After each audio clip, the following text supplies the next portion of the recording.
When I found that blonde hair curled around the shower drain like a golden accusation, I knew my 3-year relationship was about to get very interesting. I calmly replaced his expensive shampoo with hair removal cream.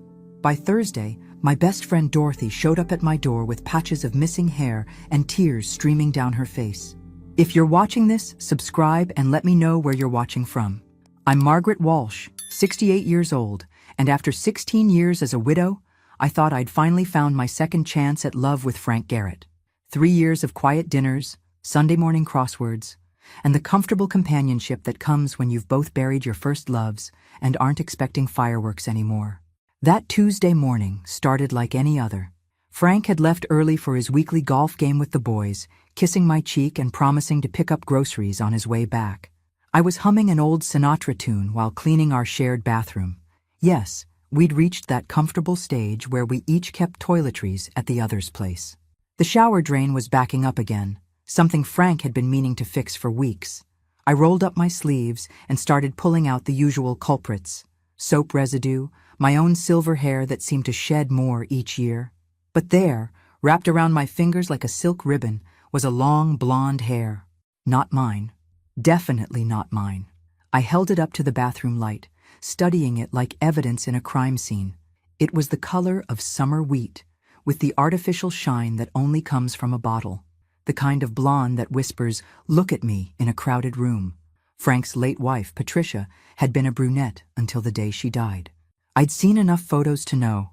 My hands started trembling, not with age, but with that particular rage that comes when you realize you've been played for a fool. Again. At 68, I thought I was past the age of romantic betrayals, but apparently some lessons have to be learned the hard way, multiple times. I carefully placed the hair in a tissue and tucked it into my jewelry box, right next to my wedding ring from Robert. 2 betrayals side by side.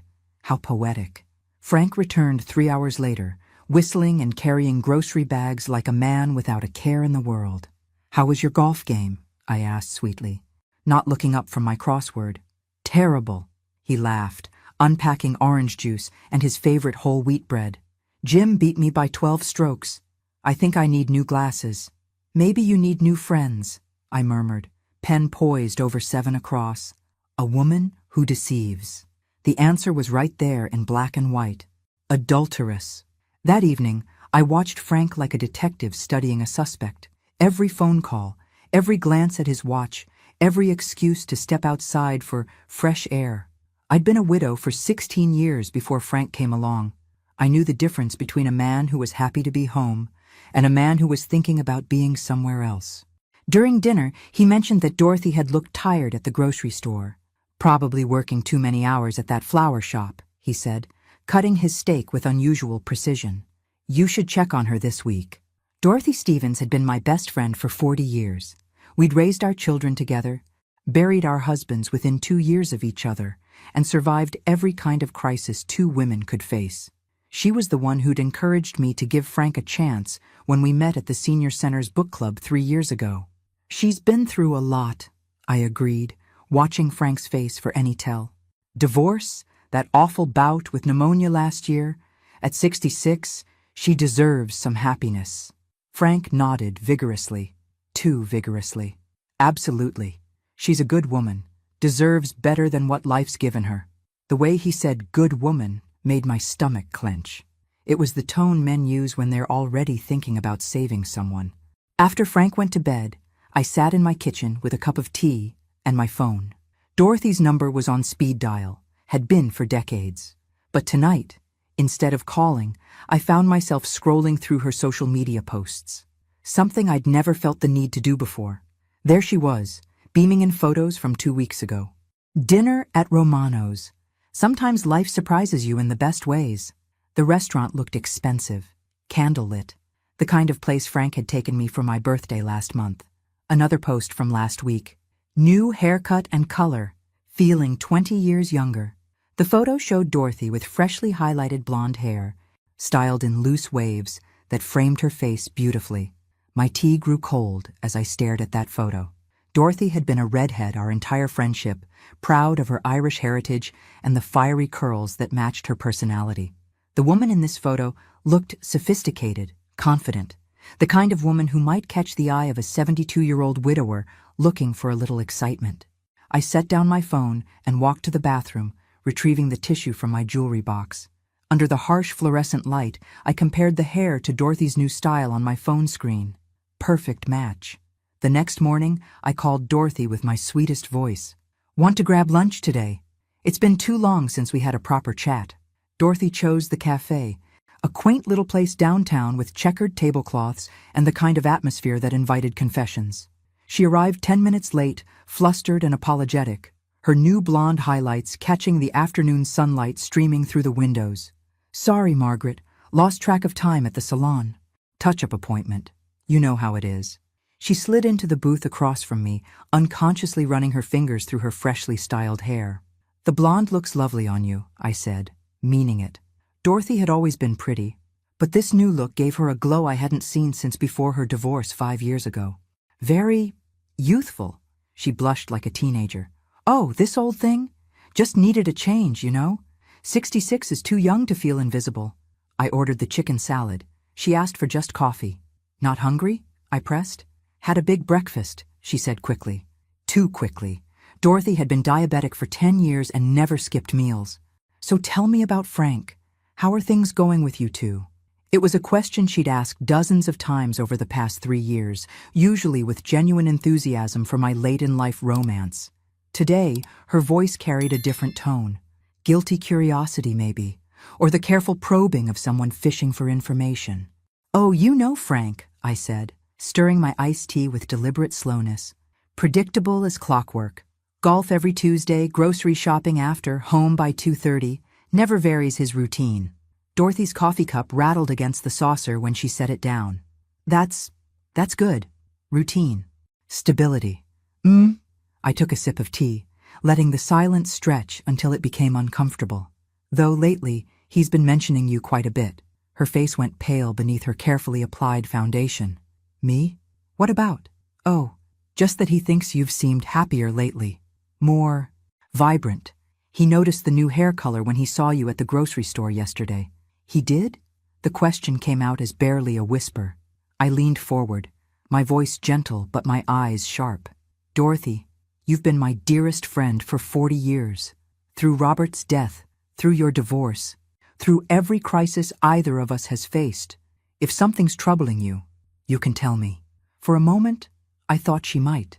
Her mouth opened, her eyes filled with tears, and her hands twisted in her lap like she was trying to hold something inside. But then she straightened, composing herself with visible effort. "Nothing's troubling me, Margaret.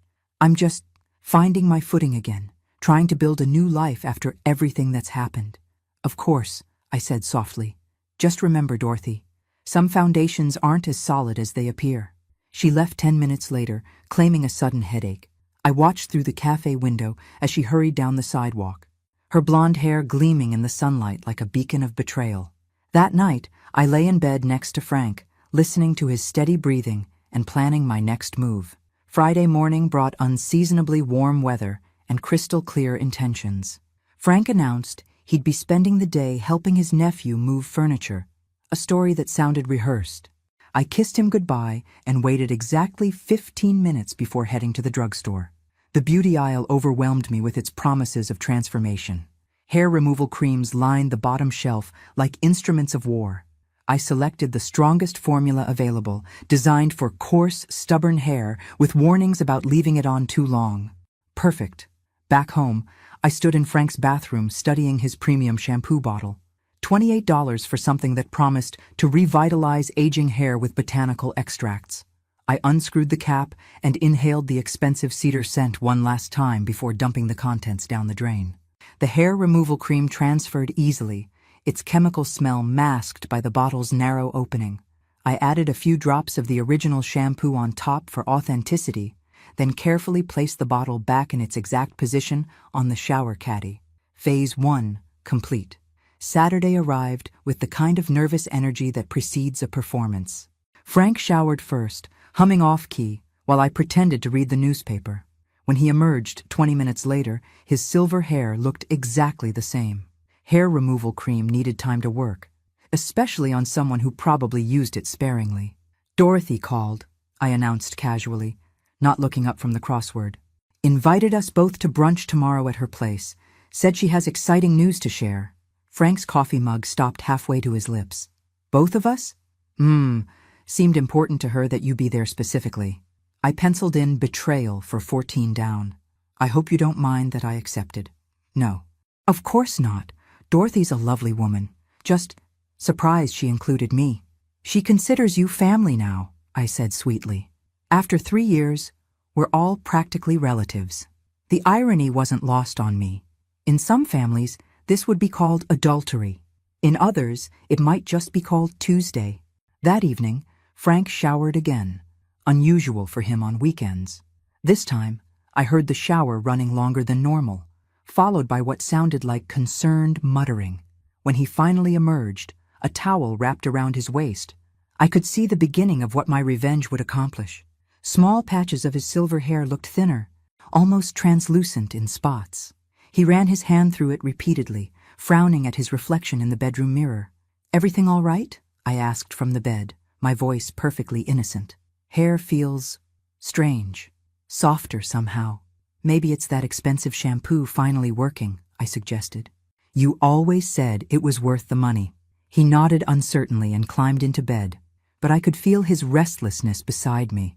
3 times during the night, I felt him get up to check his hair in the bathroom mirror. By Sunday morning, the damage would be undeniable. Sunday morning brought Frank's panicked voice from the bathroom. "Margaret, something's wrong with my hair." I took my time getting up, slipping into my robe with deliberate calm.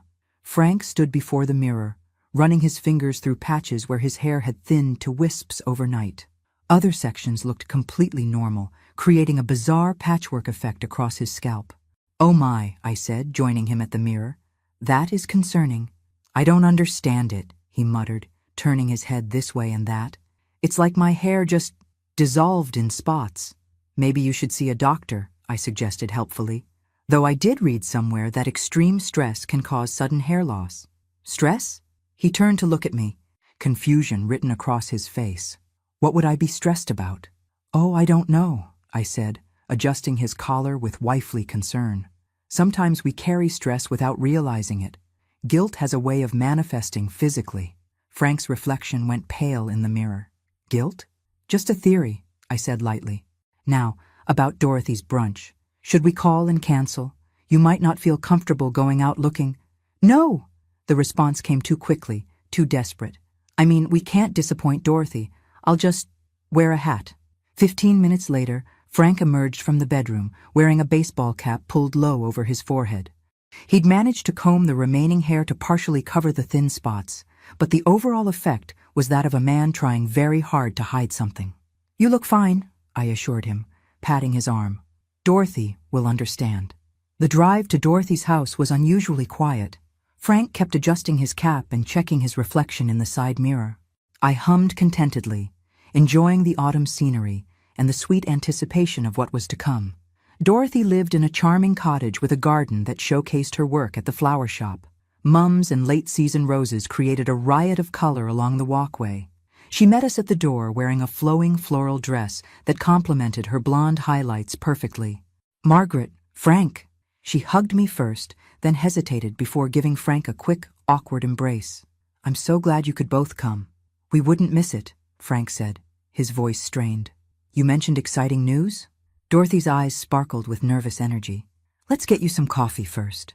"I made your favorite cinnamon rolls, Margaret."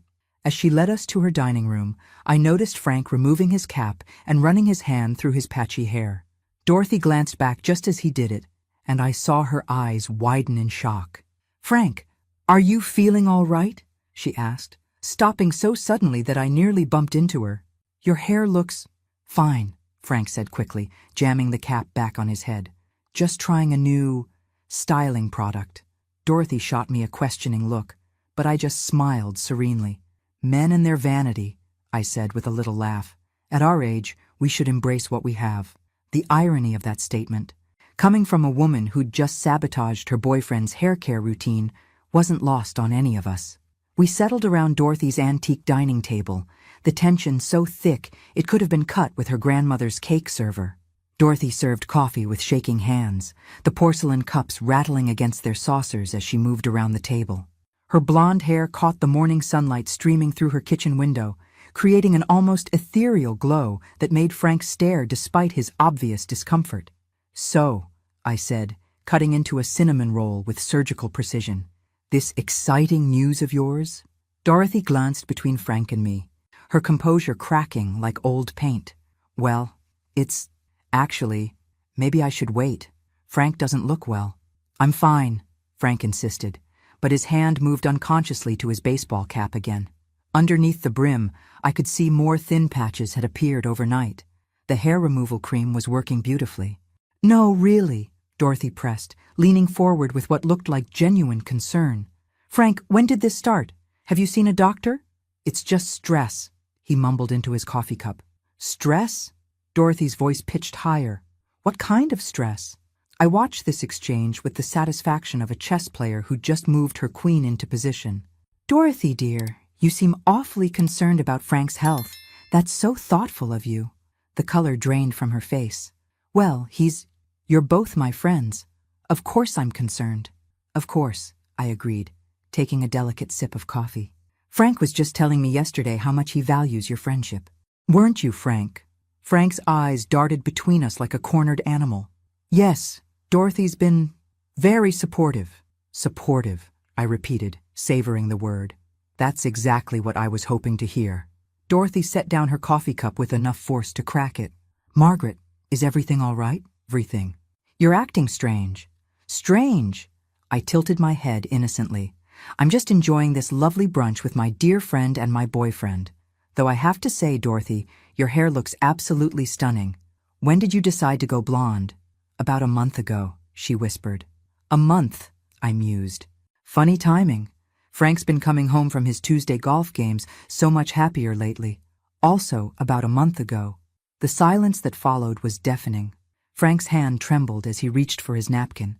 Dorothy stared at her plate as if it contained state secrets. "You know," I continued conversationally, "I found the most interesting thing in my shower drain last week. A blonde hair. Not mine, obviously." Dorothy's intake of breath was audible. Frank's coffee cup clattered against his saucer. "These old houses," I went on, "they hold on to evidence for the longest time. Hair, fingerprints, secrets. Amazing what surfaces when you start looking closely." "Margaret," Dorothy began, her voice barely above a whisper. "Oh, don't worry, dear," I said, standing up and smoothing my skirt. "I'm not angry. Disappointed, perhaps, but not angry." I walked around the table and placed my hand gently on Dorothy's shoulder. She flinched at the contact. "After 40 years of friendship, I would have expected you to be honest with me. And Frank?" I turned to him, my smile never wavering. "After 3 years together, I thought you had more integrity." I picked up my purse and headed for the door. "Enjoy your exciting news. Whatever it is, I'll find my own way home." Behind me, I heard Frank calling my name, and Dorothy starting to cry. But I didn't look back. Phase 2 was complete, and the final act was just beginning. The truth was about to get very expensive for both of them. Frank caught up with me 3 blocks from Dorothy's house, his baseball cap askew and patches of his scalp visible where the hair removal cream had done its work. "Margaret, please, let me explain." I kept walking, my pace steady and deliberate. At 68, I'd learned that dignity was maintained through composure, not drama. "Explain what, Frank?" "How long you've been showering at my house after visiting Dorothy. How you've been using my bathroom to wash off her perfume." "It's not what you think," he panted, struggling to keep up. I stopped so suddenly he nearly collided with me. "Oh, it's exactly what I think. The question is, how long did you expect me to remain blind to it?" Frank's hand moved to his thinning hair again, a nervous tick that brought me considerable satisfaction. "The hair thing. Did you—" "Hair removal cream," I said pleasantly. "Industrial strength. I imagine it'll take several months to grow back properly, assuming it grows back at all at your age." His face went pale. "You could have caused permanent damage. Like the permanent damage you've caused to my trust?" I resumed walking. "I'd say we're even." He grabbed my arm, desperation making him bold. "Margaret, I love you. This thing with Dorothy, it just happened. It doesn't mean anything." I looked down at his hand on my arm, then back at his face. Frank, you're 72 years old. Nothing just happens at our age. Every choice is deliberate. You don't understand, he pleaded. Dorothy was so lonely after her divorce. She needed someone, and you needed to be needed, I finished. How noble of you. Tell me, Frank, how many other lonely women have you rescued over the years? The question hit its mark. Frank's grip loosened, and his eyes couldn't meet mine. There have been others. Finally, the truth. I pulled my arm free and continued toward home. At least you're honest about being a serial savior.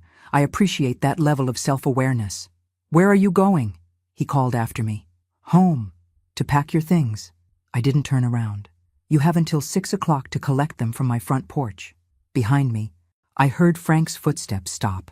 When I reached the corner and finally looked back, he was standing in the middle of the sidewalk, his patchy head bare to the world, looking every bit as lost as he probably felt. Good. Dorothy appeared at my door 2 hours later, her blonde hair disheveled and her eyes red from crying. I almost felt sorry for her. Almost. Margaret, please, she said through the screen door. We need to talk. I'd been expecting this visit. In fact, I'd prepared for it with a pot of Earl Grey and my grandmother's china, the good stuff reserved for special occasions. Nothing said, "This conversation matters," quite like proper tea service. Come in, I said, opening the door. Though I have to say, Dorothy, your timing is terrible. Frank just left with his belongings. She followed me to the living room, perching on the edge of my sofa like she might need to flee at any moment. I poured tea with steady hands, pleased that my years of hosting church ladies had prepared me for this exact scenario. How long? I asked, settling into my favorite armchair. 6 weeks, she whispered. I nodded, doing the math. Right around the time you got the blonde highlights. Margaret, you have to understand. I understand perfectly, I interrupted. You're 66, divorced and lonely. Frank is 72, recently retired, and bored with his predictable girlfriend. You found each other at a vulnerable moment and decided my feelings were less important than your mutual neediness. Dorothy flinched as if I'd slapped her. It wasn't like that. Then tell me what it was like. She twisted her hands in her lap, the gesture so familiar it made my chest ache. 40 years of friendship, and I knew all her tells. We ran into each other at the grocery store about 2 months ago. I was having a panic attack in the cereal aisle. A panic attack? Despite everything, concern crept into my voice. The divorce papers were finalized that morning. 32 years of marriage. And suddenly, I was nobody. No husband, no identity, no purpose. Tears started flowing again. Frank found me crying between the Cheerios and the cornflakes. I sipped my tea, waiting. He was so kind, Margaret. He helped me to his car, let me sob for 20 minutes, then took me for coffee, just to talk. And talking led to Tuesday golf games? Dorothy's face crumpled. He said you two had settled into a routine, that the passion was gone, that you treated him more like a roommate than a lover. The accusation stung because it held a grain of truth. Frank and I had fallen into comfortable patterns, but comfort wasn't betrayal. So you decided to provide the passion I was lacking? I didn't plan it. Dorothy's voice rose.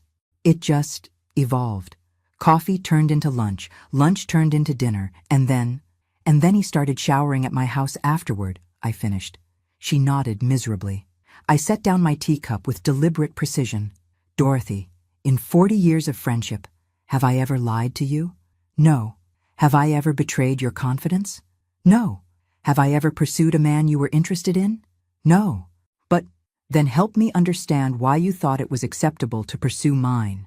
The question hung in the air like smoke from a fire neither of us could extinguish.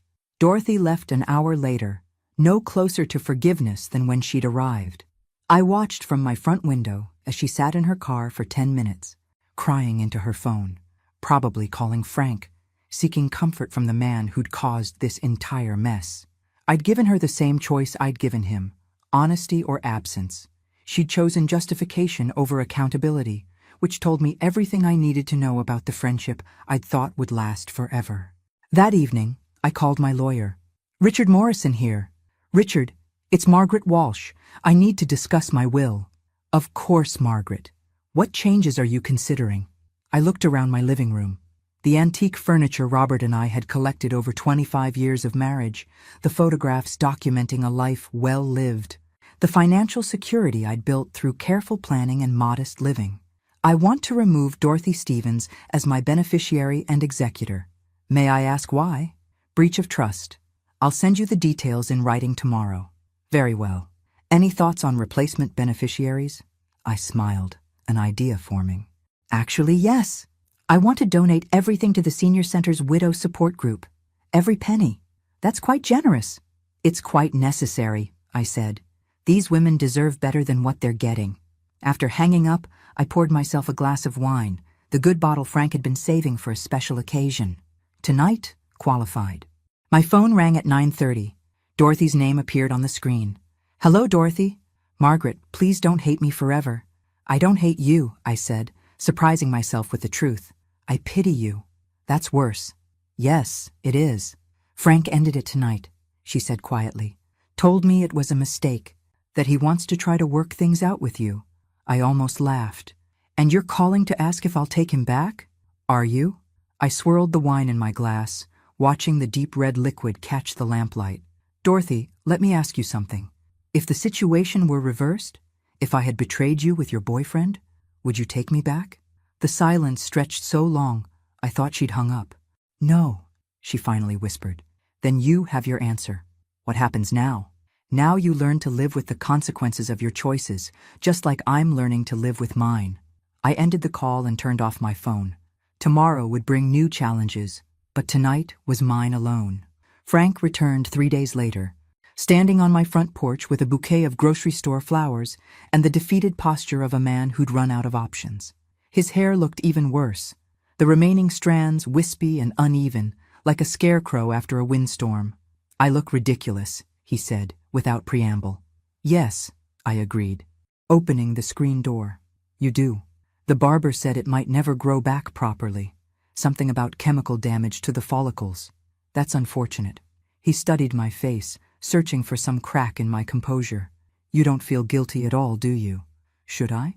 You could have permanently disfigured me. I stepped onto the porch, closing the door behind me. Frank, you permanently disfigured our relationship. I temporarily disfigured your hairline. I'd say you got off easy. Margaret, please, I made a mistake. You made a choice, I corrected. Multiple choices over multiple weeks with my best friend. That's not a mistake. That's a pattern.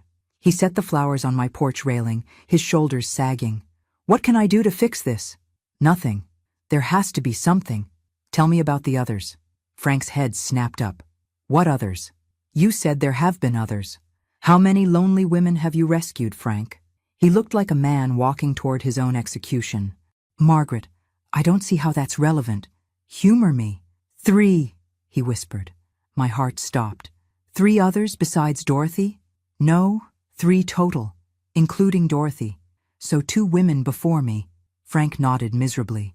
Helen Morrison, right after my Patricia died. She was recently divorced, needed help with her garden. And Susan Wright. When I met you, she was transitioning. The pieces fell into place with sickening clarity. Susan Wright, the woman who moved to Florida right after we started dating. She didn't move, Frank said quietly. I ended it when I realized I was serious about you. I gripped the porch railing, needing something solid to anchor me. How long with Susan? 2 years. 2 years. I looked at this man I thought I knew, seeing him clearly for the first time. So while you were courting me, you were sleeping with her. It wasn't like that. How was it, Frank? Explain to me how sleeping with 2 women simultaneously isn't exactly like that. He couldn't meet my eyes. You deserve better than me. Yes, I said simply. I do.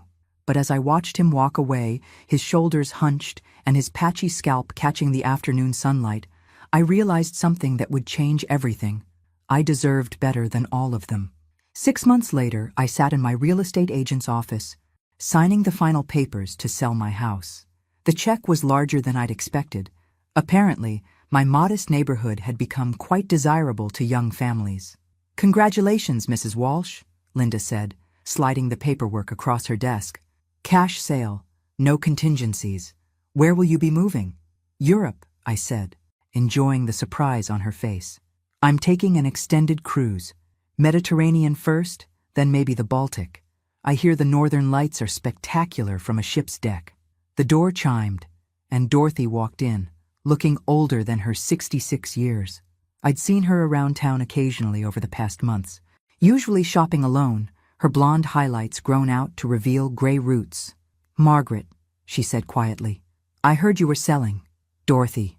I finished signing the documents and slipped them into my purse. "How are you?" "Frank's in the hospital," she said without preamble. "Prostate surgery. He's been asking for you." I stood, smoothing my skirt. "I'm sure he has. He's scared, Margaret. He has no family, no real friends. Just us. He has you," I said evenly. Dorothy shook her head. "We ended it months ago. After that day at my house, we tried to make it work, but the guilt destroyed everything." "How unfortunate. Don't you care at all?" Dorothy's voice cracked. "After 3 years together?" I paused at the door, looking back at my former best friend. "Dorothy, do you know what I've learned in the past 6 months?" She shook her head. "I've learned that caring about people who don't respect you is the fastest way to disappear from your own life." I adjusted my purse strap. "I spent 40 years caring about you, 3 years caring about Frank, and 68 years caring about everyone else's feelings more than my own. And now I care about me." I walked out into the crisp autumn air, leaving Dorothy standing in the real estate office. My ship departed from Boston in 3 days. My cabin was booked, my passport updated, and my future entirely my own.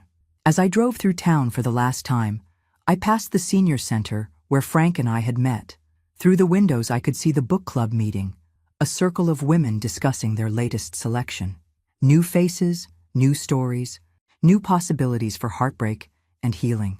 I pulled over and watched for a moment, remembering the woman I'd been 3 years ago, hopeful, trusting, willing to believe in second chances. She wasn't gone entirely, that woman. She'd just learned to be more selective about where she invested her hope. My phone buzzed with a text from the cruise line. Final boarding instructions attached. Bon voyage. I smiled, put the car in drive, and headed toward the highway. Behind me lay a life lived for others. Ahead lay oceans I'd never seen and adventures I'd never imagined.